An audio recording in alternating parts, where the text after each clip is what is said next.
everybody. Ian Fitzgerald here, also known as Project Hate. Making this video for the Midnight Gamers group on Facebook. I'm sure as some of you remember, a few of the admins posted their video game history, how they got into it, all that kind of stuff. And most of them, in fact all of them, pretty much just did it with, sitting in front of a camera and talking about it, which is cool, but I don't have a cool camera, my phone's a piece of shit, so I decided to go a slightly different route, and I'm basically just gonna play a video game and record it while talking about it. It's gonna be a little weird, a lot of stream of thought, a lot of me pausing and going and you'll probably hear me curse a few times at my crappy teammates or the game or what have you. Anyway, my gaming career, motherfucker, started when I was, I think, 3. The first thing my first memory of video games was I was home with chickenpox. This is back when I lived in Colorado. So I was 3, maybe 4, 3 going on 4 probably. And like I said, I was home with chickenpox.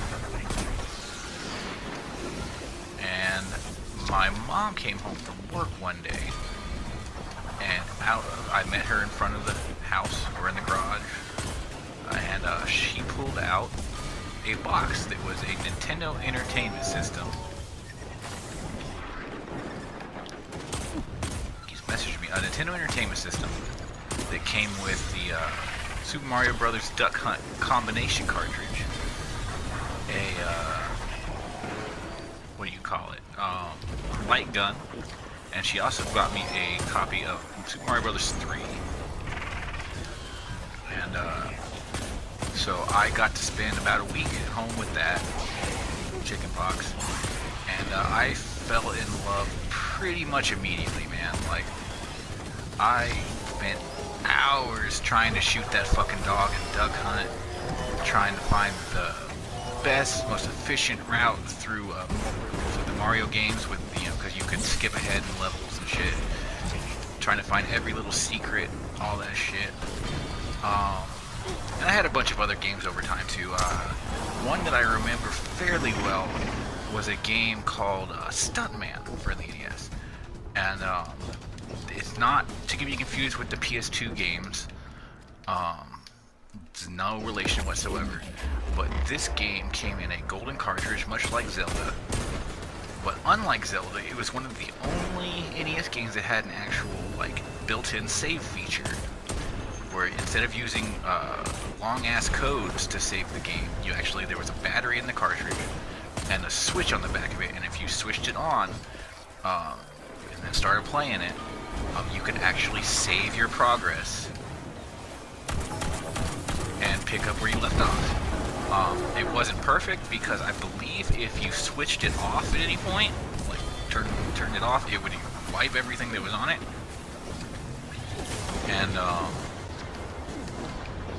and you had to turn it on, and it was a battery, so once the battery died, you couldn't save anymore. But it also had the same standard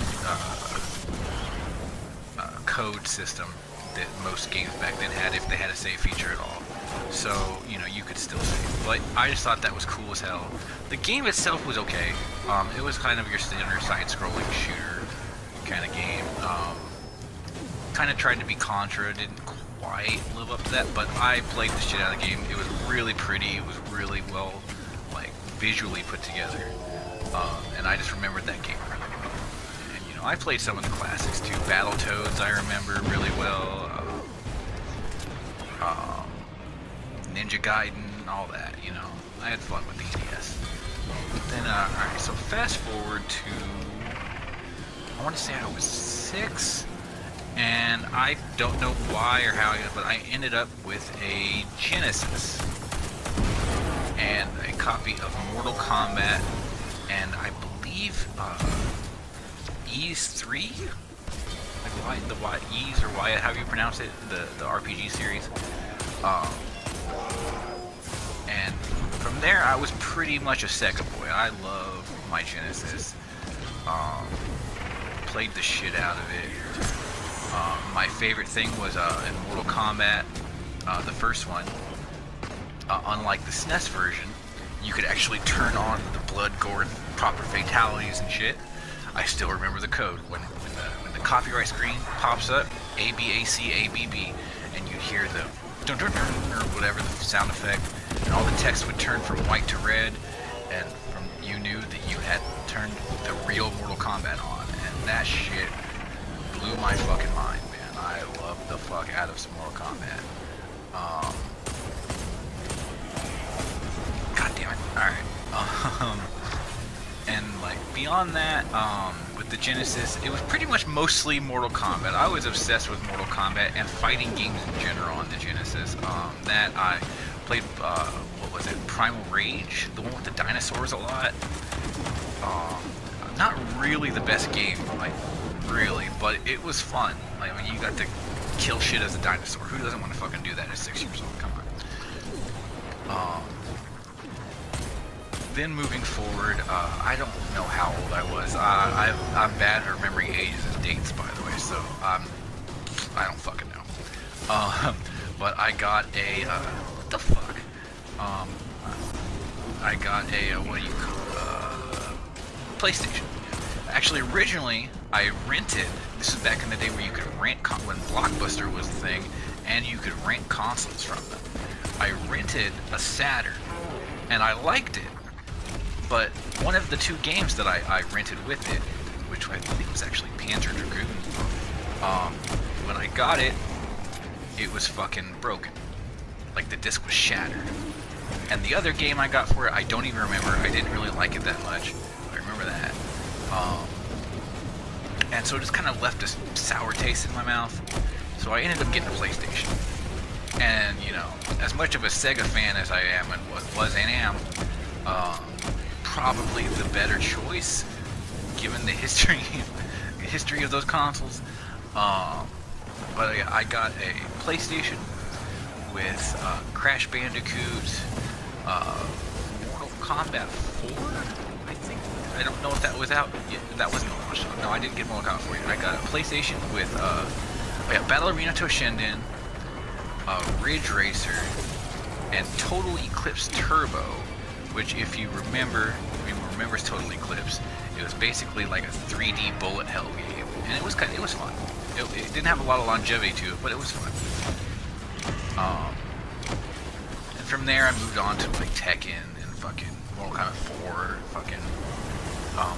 Still remember Jumping Flash. Like, I'm probably the only person that remembers Jumping Flash, but I remember Jumping Flash. And then eventually I also got an N64, which I loved, you know, Super Mario 64, Banjo-Kazooie, all that. The Star Wars Rogue Squadron games, which were fucking phenomenal. And so on. And then eventually I got GameCube, PS2. PS2, the first game I had was Gran Turismo, actually, Gran Turismo 3, which to this day is probably the best racing game ever fucking made, as far as I'm concerned. Like, that game was brilliant. I'm not huge into racing games generally, but that game I could play all fucking day. I love that fucking game. And PS2, obviously, you got your Metal Gear Solid 2, which is actually the first Metal Gear Solid game I started playing. I picked that up because it looked cool as hell. Then I got like 30 minutes into it before I realized I don't know what the fuck is happening. So I convinced my grandma, of all people, to buy me Metal Gear Solid, the first one, for PS1. And I played through that, fell in fucking love. And to this day, I'm a massive Metal Gear fanboy, dude. And 2 is my favorite, personally. I don't give a shit what anyone says. I love 2. 2 is just so batshit insane. I fucking love it. And then at some point after the PS2, actually, I got a Dreamcast. I believe I got it as a reward. I had a like really good report card from school, and my grandma decided she was gonna get me something. And, you know, I'm being video game kid. I wanted video games, so we went to Toys R Us. Yes, another place that doesn't really exist very well much anymore. And we were looking at stuff, and this was after the Dreamcast was discontinued technically. So the Dreamcast were going for like $60, maybe 50 even. And picked that up, and 3 games: Sonic Adventure, which was cool, awesome. Tony Hawk Pro Skater, which the best version of the game was the Dreamcast version, so that was cool. And then a little game called Shenmue. Now, if you are a regular on the page, you probably know that I am a massive fan of Shenmue. It is my favorite game of all time. It has not aged super well. There are games that do a lot of the stuff that Shenmue did and have done it better since. And the game failed. Shenmue, a lot of people like to say Shenmue is one of the reasons that the Dreamcast failed, is because Shenmue was at the time one of the most expensive, if not the most expensive game ever made. And it would have had, pretty much everyone that owned a Dreamcast would have had to buy 2 copies of it for it to turn a profit. And that wasn't going to happen. But actually, it sold fairly well, actually, compared to other Dreamcast games. And the real reason the Dreamcast died was because they didn't know how to fucking keep people from pirating their games, because they decided to use regular ass CDRs, which anyone knows anything about computers knows that, yeah, you can burn game. Like if your game is on a CDR, congratulations, it's going to get pirated. Like, there's just no 2 ways about it. But anyway, that game was glorious, and it still does stuff in that game that no one's done since, really. Like, there are more unique NPCs. Every single NPC in Shenmue 1 is unique. They follow unique schedules. Every day they follow the different schedules, and depending on the day of the week, sometimes it might be a different schedule. Maybe they have a different schedule on fucking Saturday. Who knows? Sometimes, some days they might go to the park on Thursdays, and feed the pigeons. You never know. You can literally just follow them around all day. They'll leave their apartment. They have their own apartment. They'll walk to work or whatever. At lunch, they might leave and go to the burger stand, get something to eat, and go back to work. Then, it's crazy. And they're all unique. No 2 NPCs are the same. They are all different, unique NPCs. And to this day, it has the most unique NPCs of any game ever. It's insane to me. But anyway, enough about Shenmue. I love Shenmue. Shenmue 3 coming out soon. I also suggest anyone that's interested in a piece of gaming history, Shenmue 1 and 2 just released as a dual pack on PS4, Xbox One, and PC. So I highly recommend those. It's only like $20, $20-$30. I can't remember, but it's cheap and it's good. If you're a fan of the Yakuza series, it's kind of Yakuza, the developers consider it a spiritual successor to Shenmue. And if you play Shenmue, if you're a fan of Yakuza and you haven't played Shenmue and you play Shenmue, you'll see why. It's not as action-packed as Yakuza. It's much more subtle, but it's very good. Anyway, moving on. Eventually I got, GameCube, PS, I already talked about PS2. I actually won my Xbox, the original Xbox, in a contest from Taco Bell, which was insane to me. I won a fucking console. And then it came with Project Gotham Racing, which is a good racing game, don't get me wrong. But didn't really last too long in my rotation. But the game that sealed the deal for me with the Xbox was the original Halo. Halo Combat Evolved. Like, oh my god, I was obsessed with that game. Then Halo 2 came out, and I was obsessed with that game, because that was the first one that had built-in online with Xbox Live. And oh my god, I wasted so many hours of my life on that game. I shouldn't say wasted, because I was very good. Like, I was very, very good at that game. But, oh my god. Like, I played so much Halo, it's ridiculous. Some people probably still remember me from Halo. Like, that's how much I played Halo back in the day. And then another game that sealed it, that kind of I fell in love with on the Xbox was Knights of the Old Republic, which is probably my favorite RPG of all time. I fucking love that game. That game is better than almost every Star Wars movie. Like, to me, like, it really is. Even, and that includes like Return of the Jedi. Return of the Jedi is kind of weak to me personally. I'm probably gonna hate for that, but you know, the first movie and Empire Strikes Back are peak fucking Star Wars as far as I'm concerned. Um, as far as the movies go, but I fucking love Knights of the Old Republic so much, dude. Every once in a while, I actually bought it on my phone a couple years back, and every once in a while I'll re-download it and play it. I love it. If you haven't played it, grab it for mobile. It's actually very, very good on mobile. It works very well on a phone or a tablet. I highly recommend it. Or you can get it on Steam on PC if you'd rather go that route, which is fine. There's mods and shit on PC, so you know. Moving on, the 360 was a big part of my life for a really long time. Halo 3, Gears of War. Honestly, as much as I love the 360, those are probably the games that I played more than any other. I played a lot of different games, but those two series were always in my console. And then it took a while before I got into the modern console. It wasn't until, I want to say, about 2 years ago, maybe 2 years ago, maybe not even 2 years ago, that I finally got a PS4. And I got it because it was yet another console that I won in a contest. I actually donate plasma twice a week, and 1 month they had a contest where if you donated, like, I think it was 6 or 8 times, I forget, in 1 month, you'd be entered in a raffle to win either a PS4 or an Xbox One. And I won the raffle. And I got to choose between the Xbox and the PS4. And I chose the PS4. I might have chosen the Xbox One because of Halo, but all my friends played PS4, so I grabbed a PS4.